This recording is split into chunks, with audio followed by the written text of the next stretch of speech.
Keamiran Cordoba merupakan salah satu periode paling berpengaruh dalam sejarah Spanyol, khususnya di wilayah Andalusia.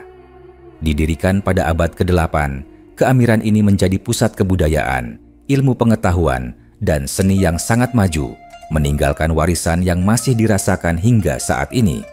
Dalam video ini, kita akan menyelami sejarah berdirinya keamiran Cordoba, dari awal kedatangan Muslim ke Spanyol hingga kemegahan yang dicapai pada puncaknya.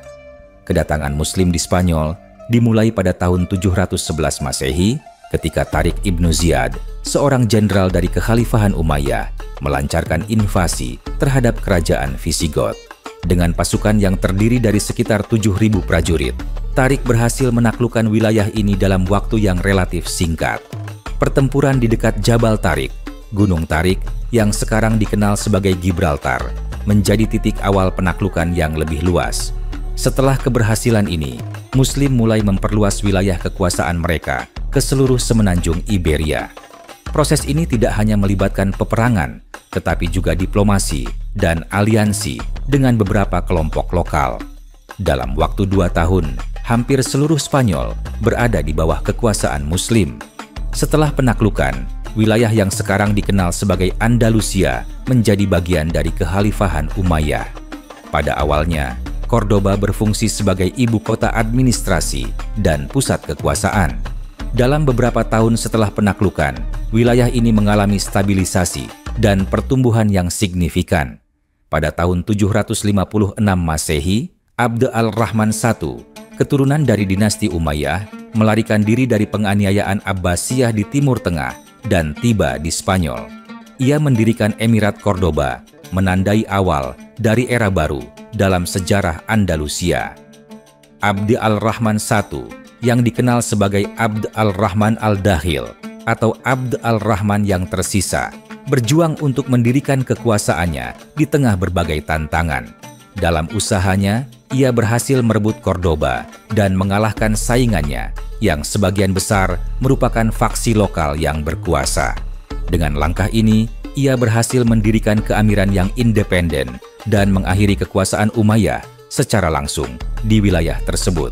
Setelah berdirinya Emirat Cordoba, wilayah tersebut berkembang pesat, baik secara politik maupun budaya. Cordoba menjadi pusat kebudayaan yang menarik ilmuwan, pemikir, dan seniman dari seluruh dunia Islam.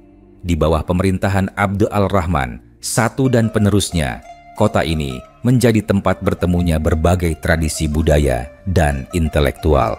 Selama periode ini, terdapat kemajuan luar biasa dalam bidang ilmu pengetahuan, matematika, astronomi, kedokteran, dan filsafat. Pusat-pusat pendidikan seperti madrasah dan perpustakaan didirikan untuk mendukung studi dan pengembangan intelektual. Salah satu institusi paling terkenal adalah Perpustakaan Cordoba yang memiliki ribuan naskah dan manuskrip, menjadikannya salah satu perpustakaan terbesar di dunia pada saat itu. Salah satu tokoh penting selama periode ini adalah Al-Zahrawi, seorang dokter dan ahli bedah terkenal yang dianggap sebagai pelopor ilmu bedah modern. Karya-karyanya masih menjadi referensi hingga kini dan pengaruhnya dirasakan di seluruh Eropa. Kota Cordoba dikenal karena keindahan arsitektur Islamnya dengan berbagai bangunan megah yang mencerminkan kemewahan dan inovasi zaman itu. Salah satu karya arsitektur paling terkenal adalah Masjid Agung Cordoba, Mezquita Catedral de Cordoba, yang awalnya dibangun sebagai masjid pada abad ke-8. Dengan keindahan arsitekturnya yang memadukan gaya Islam dan Romawi, masjid ini menjadi simbol dari keagungan dan kekuatan Emirat Cordoba.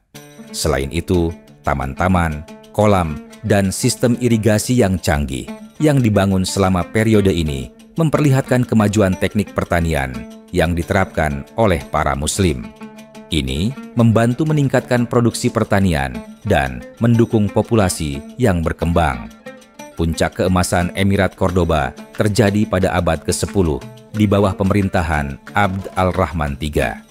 Ia mengumumkan diri sebagai khalifah pada tahun 929 Masehi, menyatakan keamiran tersebut sebagai kekhalifahan independen. Keputusan ini tidak hanya meningkatkan status politiknya, tetapi juga memperkuat posisinya di dunia Islam.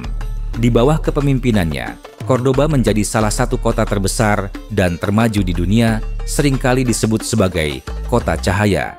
Penduduknya mencapai sekitar 1 juta orang, menjadikannya lebih besar daripada kota-kota besar Eropa lainnya pada saat itu. Keberagaman budaya dan agama di Cordoba menciptakan lingkungan yang harmonis, di mana Muslim, Yahudi, dan Kristen dapat hidup berdampingan dan berkontribusi pada kemajuan budaya dan intelektual. Meskipun mencapai puncak kejayaan, Emirat Cordoba tidak luput dari konflik internal. Pada akhir abad ke-10, kekhalifahan mulai menghadapi masalah politik dan sosial. Persaingan antara faksi-faksi politik, intrik istana, dan perpecahan di antara klan-klan yang berkuasa mengakibatkan ketidakstabilan yang parah. Setelah kematian Abd al-Rahman III, penerusnya tidak mampu mengelola kekhalifahan yang semakin terfragmentasi. Keberhasilan awalnya diikuti oleh periode ketidakstabilan, di mana kekuasaan sering berpindah tangan dan pertempuran antar faksi terjadi. Ini mengarah pada pembentukan berbagai kerajaan kecil yang dikenal sebagai taifah, yang secara signifikan melemahkan kekuasaan pusat Cordoba. Invasi dari luar juga mempercepat penurunan Emirat Cordoba. Pada awal abad ke-11, invasi Almoravid dari Afrika Utara membawa tantangan baru bagi keamiran ini. Meskipun Almoravid berhasil mengambil alih kekuasaan, mereka tidak mampu memulihkan kejayaan Cordoba seperti pada masa sebelumnya. Akhirnya, pada abad ke-12, kekhalifahan Almohad menggantikan Almoravid, menandai akhir dari dominasi Islam di Cordoba dan Andalusia secara keseluruhan. Pada tahun 1236, Cordoba jatuh ke tangan kerajaan Kristen Kastilia yang menandai berakhirnya periode Muslim di wilayah tersebut. Meskipun keamiran Cordoba tidak bertahan selamanya, warisannya tetap hidup dalam berbagai aspek budaya, ilmu pengetahuan, dan seni. Kota Cordoba, dengan kekayaan arsitektur dan sejarahnya, tetap menjadi simbol dari kebangkitan dan kejayaan Islam di Eropa. Pengaruh ilmu pengetahuan dan filosofi dari Cordoba juga sangat besar, di mana banyak naskah dan karya ilmiah ditranslasikan ke dalam bahasa Latin, membantu membangkitkan Renaissance Eropa. Tokoh-tokoh seperti Ibn Rushd, Averroes, dan Maimonides menjadi jembatan antara pemikiran Islam dan pemikiran Barat. Keamiran Cordoba adalah contoh nyata dari kekayaan sejarah dan budaya yang berkembang di bawah kekuasaan Islam di Eropa. Dari awal kedatangan Muslim, berdirinya Emirat Cordoba, hingga puncak kejayaan dan akhirnya penurunannya, perjalanan ini menggambarkan dinamika yang kompleks dalam sejarah Andalusia. Warisan yang ditinggalkan oleh keamiran ini, baik dalam hal arsitektur, ilmu pengetahuan, maupun toleransi antar budaya, terus memengaruhi dunia hingga hari ini. Cordoba bukan hanya sekadar kota, ia adalah simbol dari sebuah era di mana ilmu pengetahuan, seni, dan kebudayaan Islam bersinar dan memberikan kontribusi signifikan terhadap peradaban dunia. Mengingat sejarah yang kaya ini, sangat penting untuk mempelajari dan menghargai warisan yang telah ditinggalkan oleh keamiran Cordoba dan dampaknya terhadap sejarah manusia. Keamiran Cordoba merupakan salah satu peradaban paling gemilang dalam sejarah Islam yang berdiri di tanah Andalusia, Spanyol modern. Keberadaan keamiran ini bukan hanya sekadar politik, tetapi juga kebudayaan, seni, dan ilmu pengetahuan. Dalam video kali ini, kita akan mengupas sejarah jatuhnya keamiran Cordoba, mengapa hal itu terjadi, serta dampaknya terhadap sejarah Eropa dan dunia Islam. Keamiran Cordoba didirikan pada tahun 756 Masehi oleh Abd ar-Rahman I, keturunan dari dinasti Umayyah. Abd ar-Rahman melarikan diri dari kekuasaan Abbasiyah yang telah menaklukkan dan membunuh banyak anggota keluarganya. Di bawah kepemimpinannya, Cordoba tumbuh menjadi pusat ilmu pengetahuan, kebudayaan, dan toleransi. Pada puncaknya, keamiran ini memiliki populasi lebih dari 1 juta jiwa dan menjadi salah satu kota terbesar dan termaju di Eropa pada masa itu. Di bawah penguasaannya dan penerusnya, Cordoba menjadi tempat bagi para ilmuwan, seniman, dan filsuf. Karya-karya terkemuka dalam bidang astronomi, matematika, dan filosofi muncul di sini. Perpustakaan Cordoba dikenal sebagai salah satu yang terbesar di dunia, menampung ribuan manuskrip yang berharga. Toleransi antaragama juga menjadi ciri khas keamiran ini, di mana Muslim, Kristen, dan Yahudi hidup berdampingan dan saling mempengaruhi dalam berbagai aspek kehidupan. Namun, kejayaan ini tidak bertahan lama. Pada abad ke-11, serangkaian peristiwa mulai mengguncang fondasi keamiran Cordoba yang membawa kepada kejatuhannya. Beberapa faktor penyebab kejatuhan ini meliputi: setelah masa kejayaan, keamiran Cordoba mengalami perpecahan internal yang signifikan. Ketidakpuasan di antara berbagai kelompok masyarakat, termasuk bangsa Arab, Berber, dan keturunan lokal, mengakibatkan perselisihan yang merusak stabilitas politik. Terlebih lagi, perebutan kekuasaan antara para penguasa lokal yang dikenal sebagai taifa menciptakan kerawanan politik yang memudahkan serangan dari luar. Salah satu dampak dari perpecahan ini adalah munculnya serangan dari kerajaan Kristen di utara Spanyol. Seiring melemahnya keamiran, para raja Kristen seperti Alfonso VI dari Leon dan Castilla mulai melakukan penyerangan untuk merebut kembali wilayah yang dikuasai Muslim. Pada tahun 1085, Alfonso VI berhasil merebut Toledo, yang merupakan kekalahan telak bagi umat Muslim. Dalam upaya mempertahankan kekuasaan, penguasa Cordoba meminta bantuan dari dinasti Almoravid dan kemudian Almohad dari Afrika Utara. Meskipun mereka mampu memberikan bantuan militer, kedatangan pasukan ini juga membawa dampak negatif. Banyak masyarakat lokal merasa tertekan dan terasing karena kebijakan yang diterapkan oleh penguasa baru, sehingga menambah ketidakpuasan. Pada akhir abad ke-11, konflik internal semakin meruncing. Perang saudara antara berbagai kelompok yang ingin menguasai keamiran membuat Cordoba semakin terpuruk. Setiap faksi berusaha untuk merebut kendali, tetapi gagal mempertahankan persatuan. Akibatnya, Cordoba terpecah menjadi beberapa kerajaan kecil, masing-masing dikenal sebagai taifa.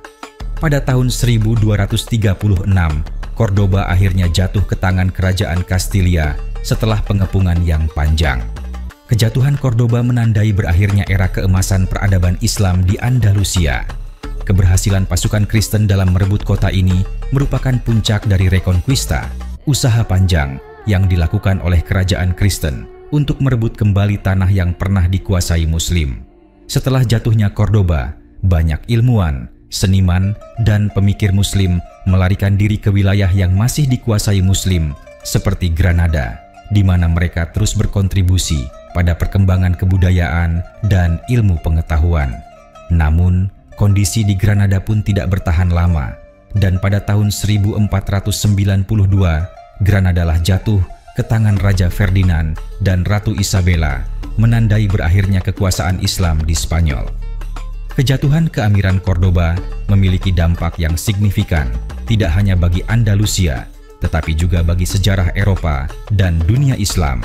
Meskipun keamiran ini telah runtuh, warisan budaya yang ditinggalkannya tetap hidup.